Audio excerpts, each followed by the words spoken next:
প্রতিবেদন দেওয়ার পর ব্যবস্থাপনা পরিচালক সায়েম সুবহান আনভীর সহ ৮ জনের বিরুদ্ধে দায়ের করা মামলাটি ষড়যন্ত্রমূলকভাবে সাজানো হয়েছে বলে দাবি করেছে বসুন্ধরা গ্রুপ। গণমাধ্যমে পাঠানো এক সংবাদ বিজ্ঞপ্তিতে বলা হয়, বসুন্ধরা গ্রুপকে হেয় প্রতিপন্ন করতে উদ্দেশ্যমূলকভাবে কাল্পনিক তথ্য দিয়ে মামলাটি সাজিয়েছেন বাদী। বিস্তারিত তামান্না তাহসিনের রিপোর্টে। সোমবার ঢাকা নারী ও শিশু নির্যাতন দমন ট্রাইব্যুনালে বসুন্ধরা গ্রুপের বিরুদ্ধে একটি মামলা করেছেন নুসরাত জাহান তানিয়া নামে এক নারী।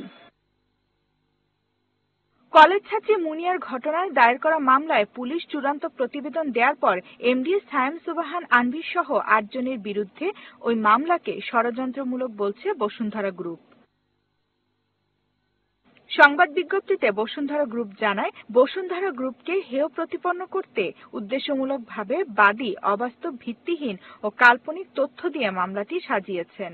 বিজ্ঞপ্তিতে আরও বলা হয়, একই বাদী ইতিপূর্বে তার বোন মোশাররত জাহান মুনিয়ার অপমৃত্যুর ঘটনায় বসুন্ধরা গ্রুপের এমডি সায়েম সুবহান আনভীরের নাম জড়িয়ে মিথ্যা মামলা দায়ের করেছিলেন।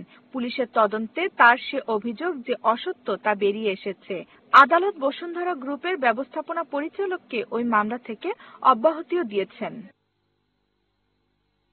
এতে আরও বলা হয়েছে, ধর্ষণ ও হত্যার মতো জঘন্যতম অপরাধের সঙ্গে দেশের স্বনামধন্য বৃহৎ শিল্প পরিবারের সদস্যদের নাম জড়িয়ে তাদের হেয় প্রতিপন্ন এবং মূলত ব্ল্যাকমেইল করার নতুন করে করা এই মামলার প্রধান উদ্দেশ্য। পিতামাতা সন্তান ও পুত্রবধূকে আসামি করার ঘটনায় স্পষ্টত বোঝা যায় আনীত অভিযোগ কতটা বানোয়াট ও ভিত্তিহীন।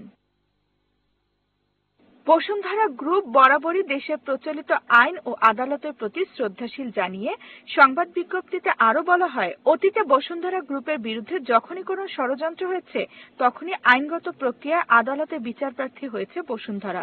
জনৈকা তানিয়ার মামলাও আইনগতভাবে মোকাবেলা করার কথা জানিয়েছে বসুন্ধরা কর্তৃপক্ষ।